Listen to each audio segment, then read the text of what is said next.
Hello, thank you so much for tuning in to our community workshop, Neurodiversity and Mental Health. It has taken some time for this recording to be uploaded.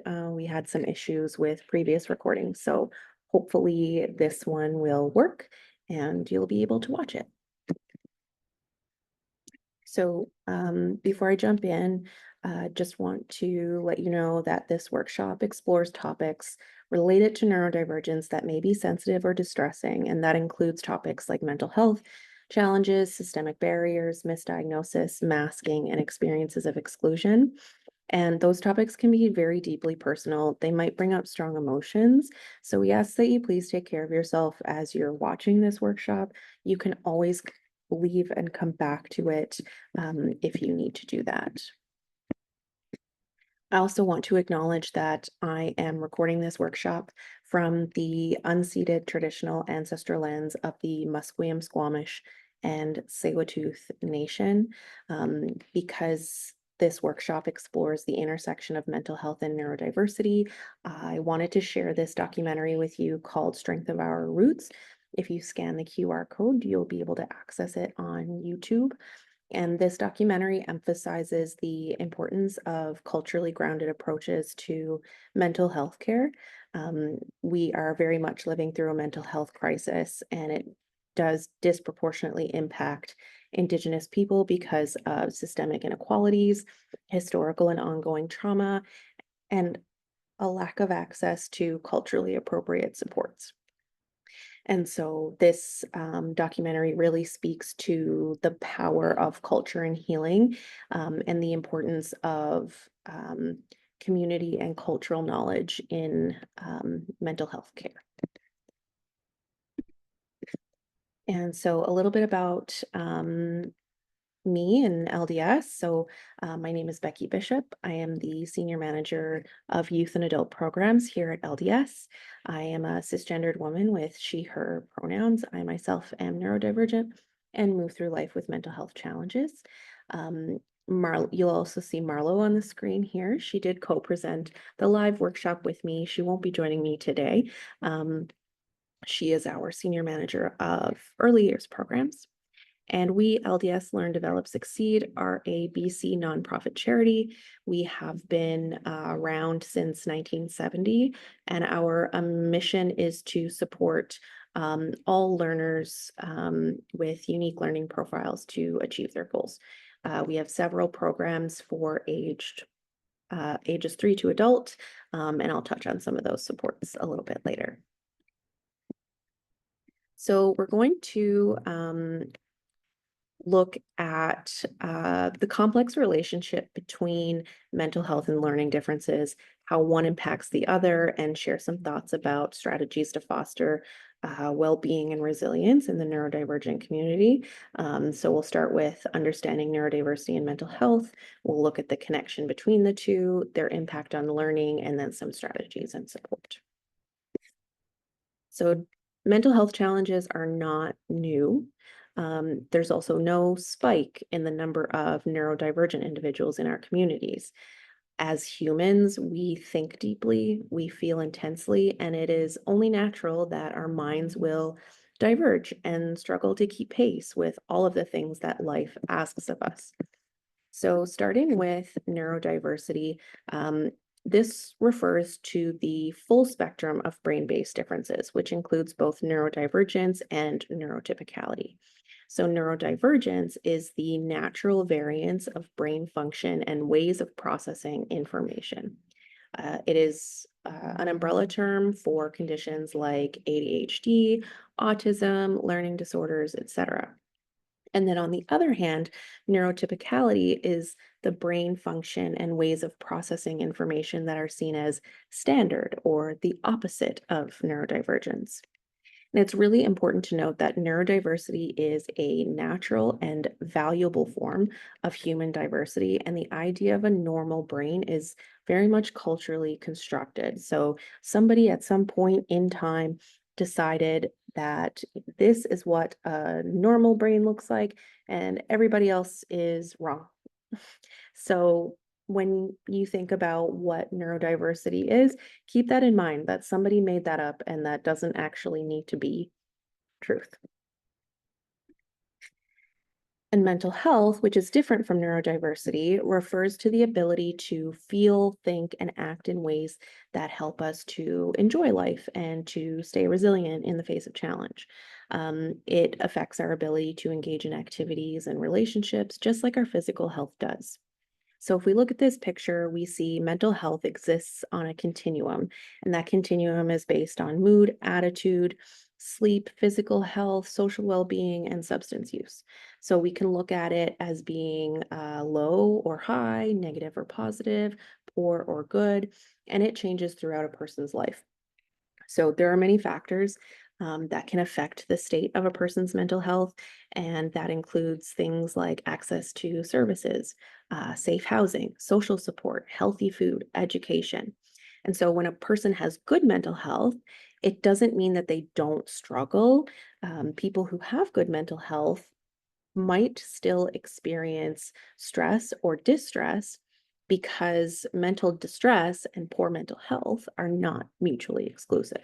And if somebody is experiencing mental distress, it might simply be an appropriate response to a challenge that they are currently facing. And so when people have access to information and support that they need to cope with those challenges, they're more likely to experience positive mental health and overcome that mental distress. But when that distress is intense or it's ongoing or it outweighs those resources, it can become a mental health challenge. Neurodivergent individuals are 2 to 3 times more likely to experience mental health challenges than their neurotypical peers, often as a result of environmental, social, and systemic factors. So, again, important to note that neurodivergence is not a mental health problem, but because we live in a society that favors a neurotypical brain, neurodivergent individuals are much more likely to experience mental health challenges with the compounding challenges of navigating a world that is not designed for them. So, looking at the connection, that increased vulnerability of neurodivergent individuals to experience mental health challenges, it's not inherent to neurodivergence itself, but as a result of environmental, social, and systemic factors. And so we'll look at that in a couple of different ways. So, starting with ableism, which is the systemic discrimination against people who are perceived as less able. And the most common form of ableism that neurodivergent individuals face comes from the belief that accessibility is only necessary for physical differences. So that often leads to the need for neurodivergent individuals to prove that they need support. And that can be a really exhausting cycle of explaining, defending, or downplaying their experiences in order to be taken seriously. And that can show up in many different ways. So we might look at rigid expectations for communication or expectations for productivity or behaviors that are all rooted in those neurotypical norms. And when somebody struggles to meet those expectations, sometimes they are seen as being lazy or defiant or disorganized instead of being recognized as somebody who needs support. And then on the other hand, if a neurodivergent individual is seen as being competent in some areas, some people might assume they don't need accommodations. So this "you look fine to me" mindset really erases the variability of the neurodivergent experience, and it overlooks any extra effort that might be happening behind the scenes. So what ends up happening is this undue burden to conform to systems instead of pushing them to adapt, which reinforces that idea that access is optional. And so that leads us into stigma, which are the negative attitudes, beliefs, and stereotypes held by society toward groups of individuals who share some kind of common trait. So even today, and with increased awareness, stigma around neurodivergence and mental health is a deeply entrenched issue. And so when we are looking at stigma around neurodivergence, it's very much embedded in our schools workplaces, healthcare systems, and everyday interactions. So, what that might look like, it could be denied accommodations or being dismissed because somebody appears to be fine, or they're told that they just need to try a little bit harder. And that really starts in early childhood, most often through punishment for behaviors that are misunderstood. And over time, when you keep receiving all of this external stigma, it becomes internalized stigma, which is the belief that your struggles are a personal failure instead of being a result of an inaccessible system. And when you are experiencing that internalized stigma, it damages your self worth. It makes people less likely to advocate for themselves, to ask for help, or believe that they deserve support. And that can delay or prevent diagnosis. It can increase anxiety and depression, and it can lead to long term mental health harm. And so that impact of stigma doesn't end with how people feel about themselves, but it also shapes how other people treat them too. And exclusion is a very common and painful experience for neurodivergent individuals. It might look like being left out of group work or being passed over for promotions at work, not being invited to social events because their differences are too much or too hard to accommodate, and there's no effort there to really understand or adapt. And exclusion is not just a social issue, it is structural, and it happens when environments are built around the assumption that everybody thinks, learns, and interacts in the exact same way. So when accessibility needs are ignored or dismissed, that exclusion reinforces the harmful idea that a person with needs is a burden. And that's especially damaging for children who are still developing their identities. And they're relying very heavily on external relationships for emotional safety and self worth. And in order to cope with that ongoing stigma and exclusion, many neurodivergent individuals mask. So, masking is when somebody either consciously or unconsciously hides, suppresses, or camouflages their natural traits in order to blend in, avoid conflict, and ensure their safety. And so that might look like forcing eye contact or rehearsing small talk, mimicking somebody's tone or their expressions, over preparing for situations, ignoring their sensory needs, pretending to understand even when they don't. So, in social or professional spaces, that can become a full time performance, and that comes at a serious cost. So, um, it's important to note too that not every neurodivergent individual can mask. So, it is a privilege to be able to do that. And while masking can help navigate environments that are unwelcoming or unsafe, over time, it's not the same as being supported. So over time, when you are constantly monitoring your behavior and altering your behavior, that is so mentally and physically exhausting. And that disconnect from your identity can lead to long-term impacts like chronic stress, anxiety, depression, dissociation, and burnout, which is a state of extreme emotional and cognitive depletion. And even in a supportive space, people who have spent a lifetime masking might struggle to unlearn the belief that they have to hide who they are to be accepted. And that fear of rejection can become so deeply embedded that people resist asking for help even when it's available. So, in order to be able to unmask, you need to have a very deep sense of psychological safety and belonging. And unfortunately, we live in a society where that's still not um, 100% possible for a lot of people. And when we talk about exclusion, exclusion really thrives in the absence of misunderstanding. And then masking on top of that creates a barrier to diagnosis because of the appearance that somebody seems to be coping fine. So many neurodivergent individuals, especially women, non binary individuals, and people of color, are routinely misdiagnosed or go undiagnosed well into adulthood. And that's compounded by the fact that these particular groups are socialized to mask more intensely and they're penalized more harshly when they don't. So, too often, signs of autism, ADHD, and other learning differences are mislabeled as anxiety, depression, personality disorders. And it's not simply a clinical error, but it really reflects that deeply ingrained bias about who looks neurodivergent and who doesn't.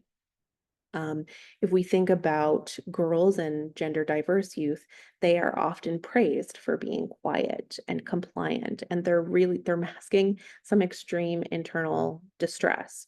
And racialized individuals, they might have their behavior misinterpreted through a lens of discipline or defiance instead of unmet support needs.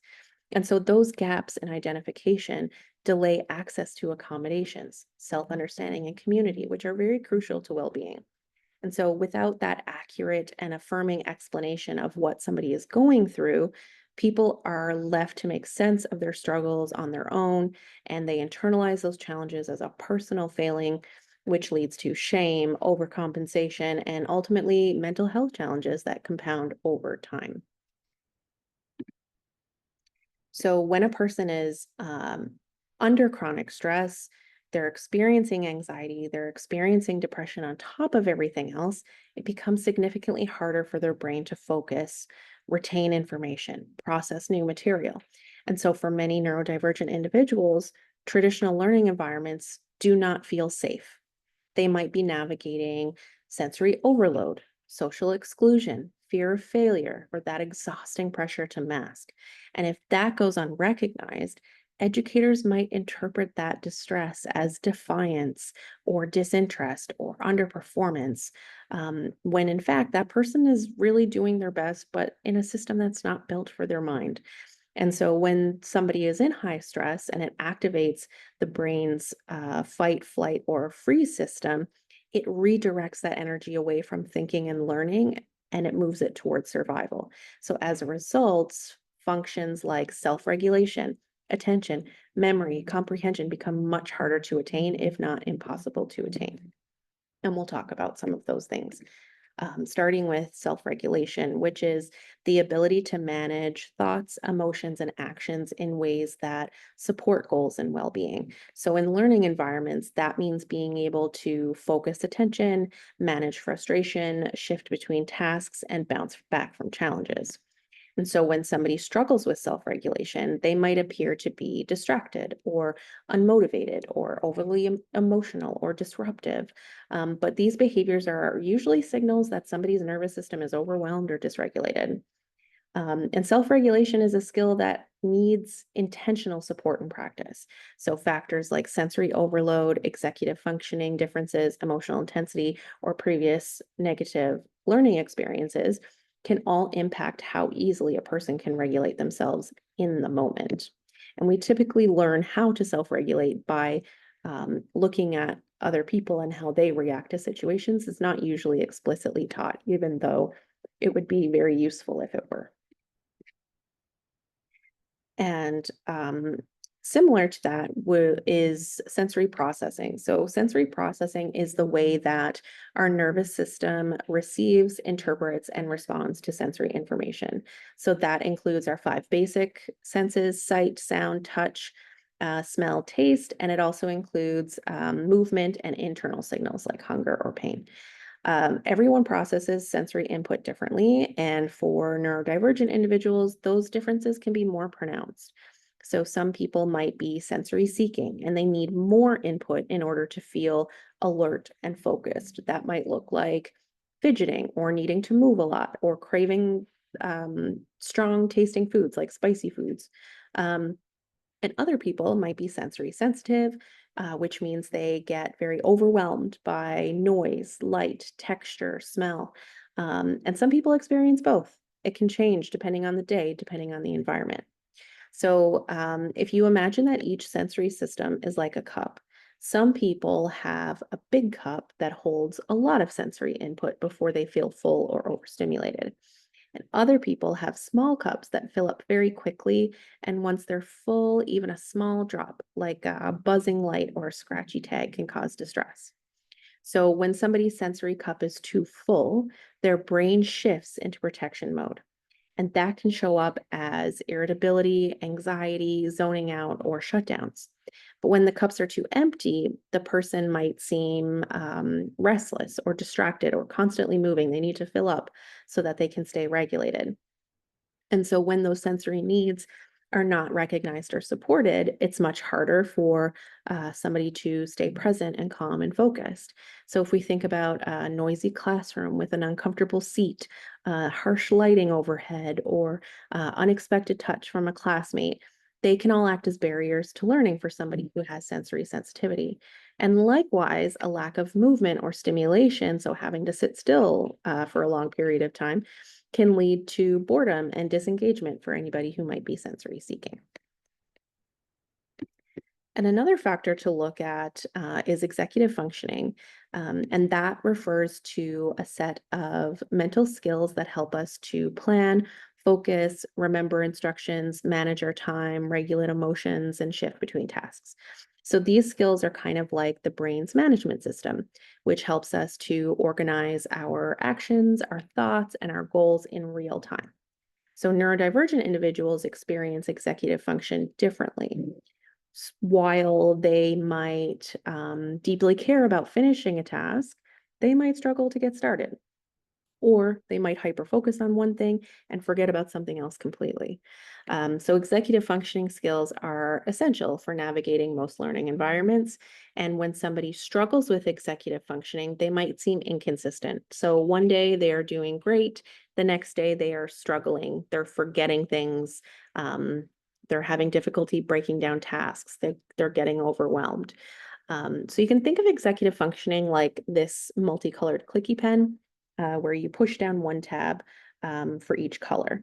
So each color might represent a different executive function. We have one for attention, memory, emotional regulation, task initiation, and so on. And for neurotypical brains, that might be quite a smooth process. I need to plan, click. I need to focus, click. But for neurodivergent people, the pen might jam, or it gets stuck on the wrong color, or sometimes it just will not click into place, even though you really need it to. And sometimes your brain wants to push all the colors down at once, and then nothing happens. So that can lead to challenges with starting or finishing tasks, keeping track of time, keeping track of materials, switching focus between activities, regulating big emotions, etc. So to wrap it up, learning is not just a cognitive process. It's very much an emotional process as well. So for the brain to be able to take in information, process it, retain new information, it has to feel a basic sense of psychological and physiological safety. So when somebody feels unsafe, either due to stress, trauma, fear of judgment, or sensory overwhelm, the brain is going to prioritize survival over learning. You cannot learn well when your brain does not feel safe. And that brings us to system strategies and self-advocacy.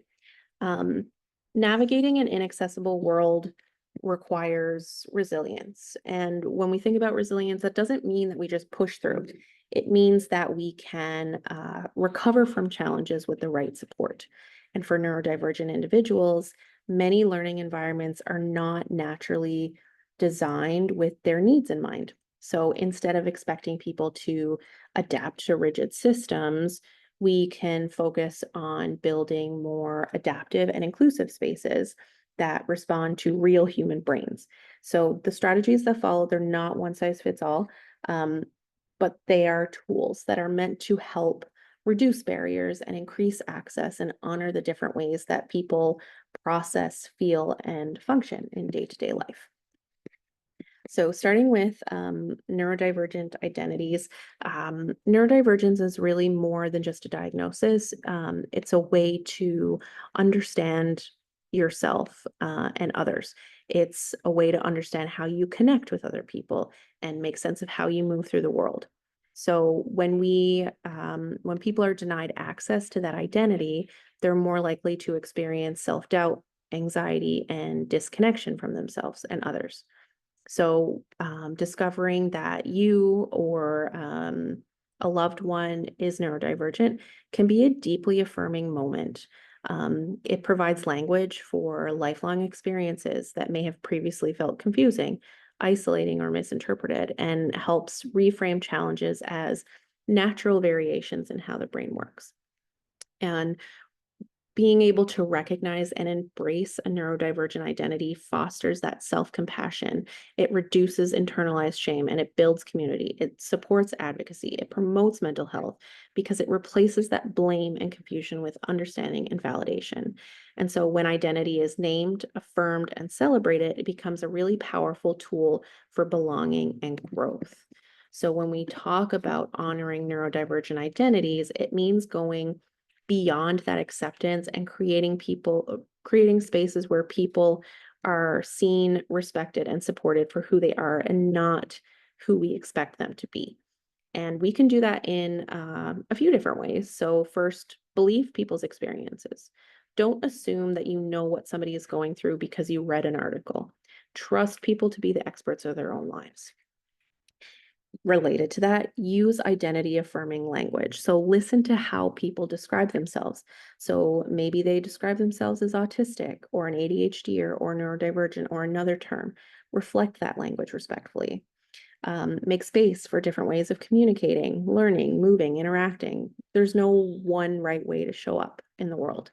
Um, Avoid assuming capability based on experiences. So many neurodivergent people face pressure to prove they need support, as I mentioned before, especially when their differences are not physically visible.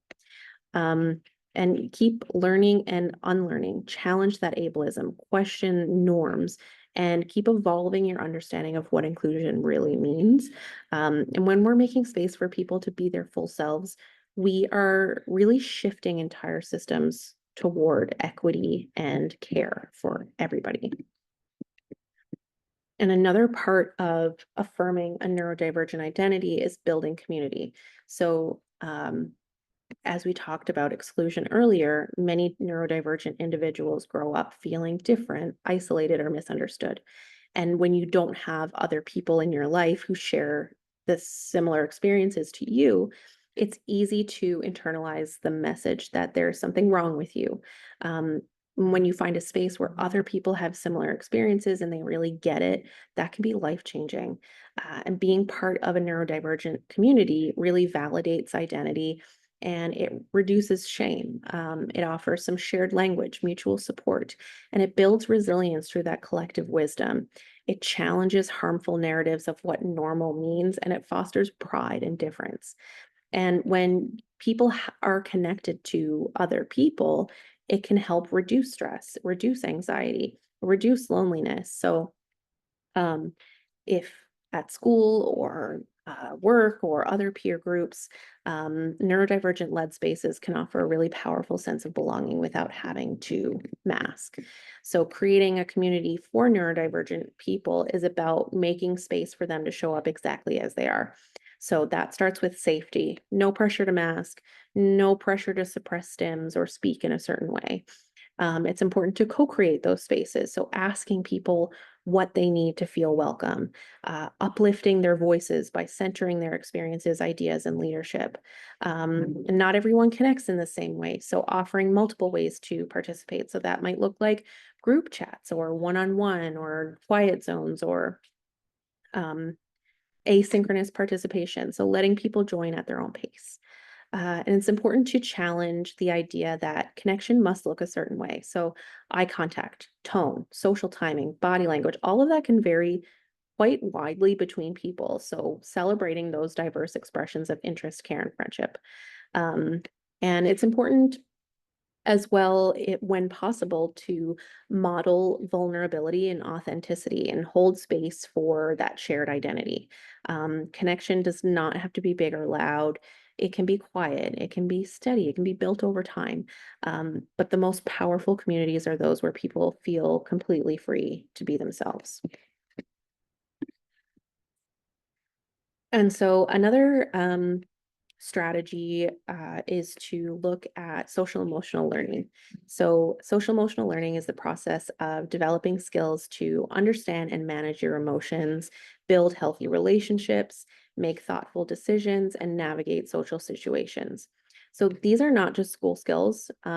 They help people thrive in all areas of life. And when we are thinking about inclusive social emotional learning, we acknowledge that there are many valid ways to feel, express, and connect.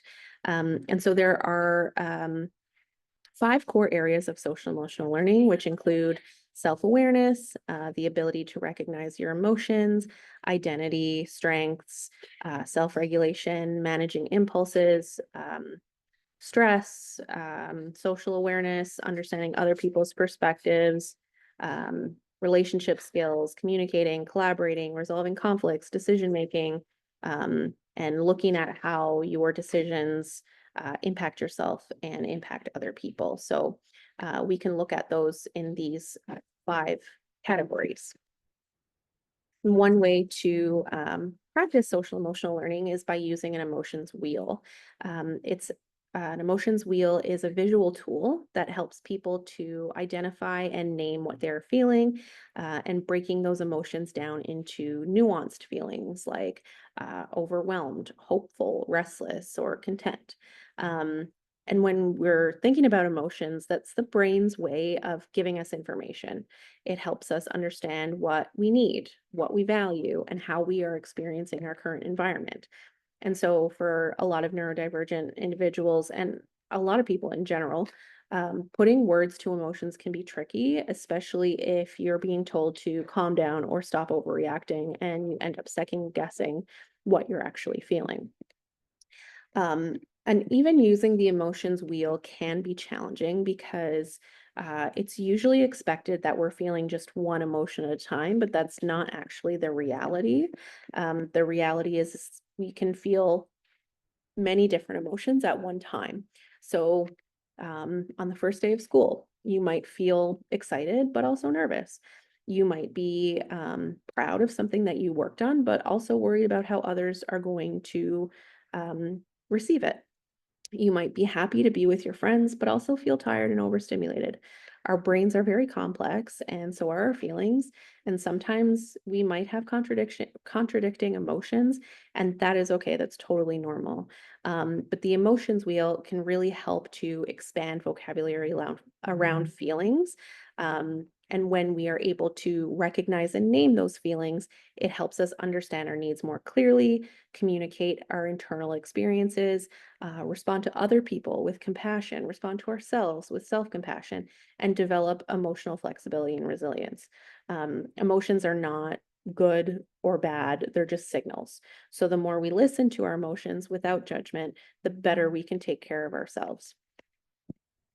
And so another way to practice social emotional learning is to use the zones of regulation framework.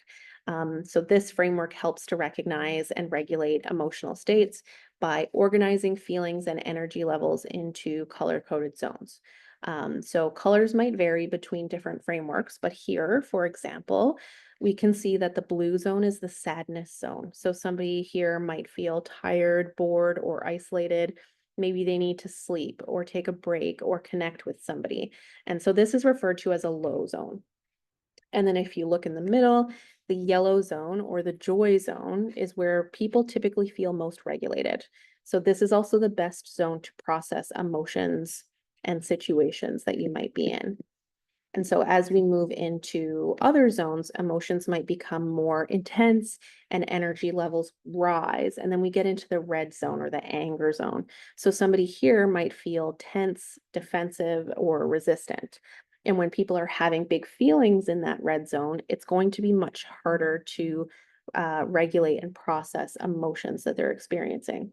And so the goal is not necessarily to stay in that yellow or regulated zone all of the time. It's not realistic, but the goal is to recognize where you are, in which zone are you in, understanding, okay, I'm in this zone. What do I need to be able to move through zones in a healthy way and get back to that regulated state?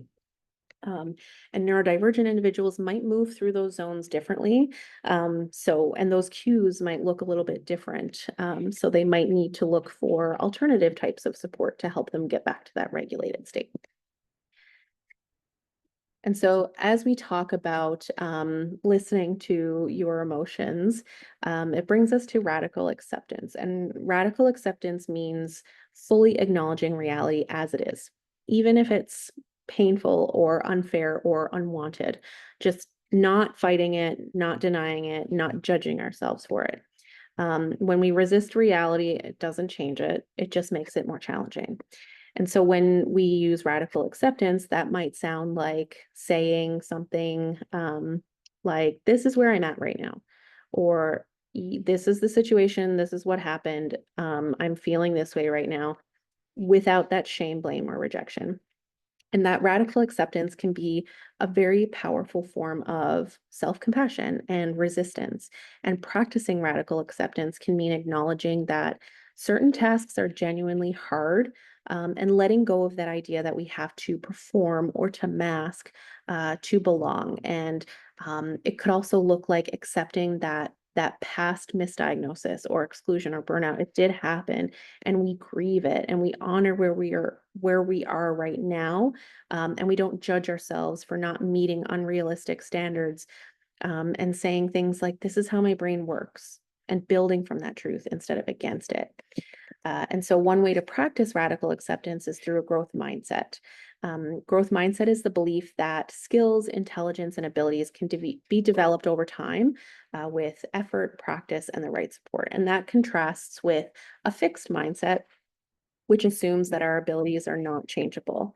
So when we have a growth mindset, we are recognizing that struggle is a part of learning. It's not a sign of failure. Progress looks different for everybody. Our brain can grow, it can adapt. And when we have support and accommodations, those are tools for success. One important thing to note is being careful about toxic positivity. So, for example, you can do anything if you try hard enough. But instead, when we look at a growth mindset, we reinforce that our brains learn differently.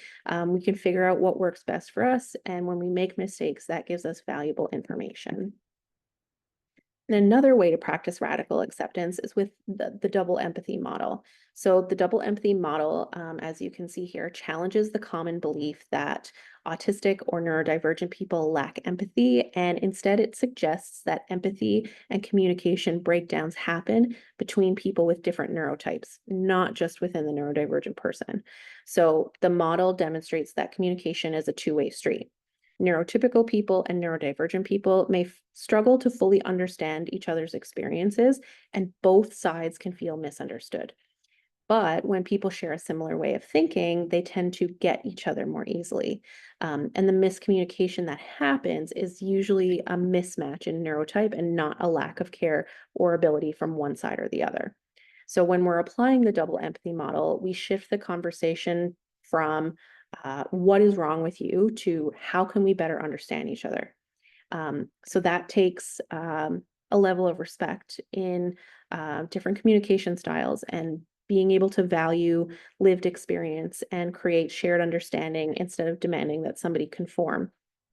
And when we're looking at mutual communication, there needs to be a level of flexibility and also a recognition that everyone is capable of growth and connection. And as we briefly mentioned earlier, regulation is an essential skill to have to move through day-to-day life. And regulation's the ability to manage emotions, energy levels, and behaviors. And that's in response to what's happening either internally or externally.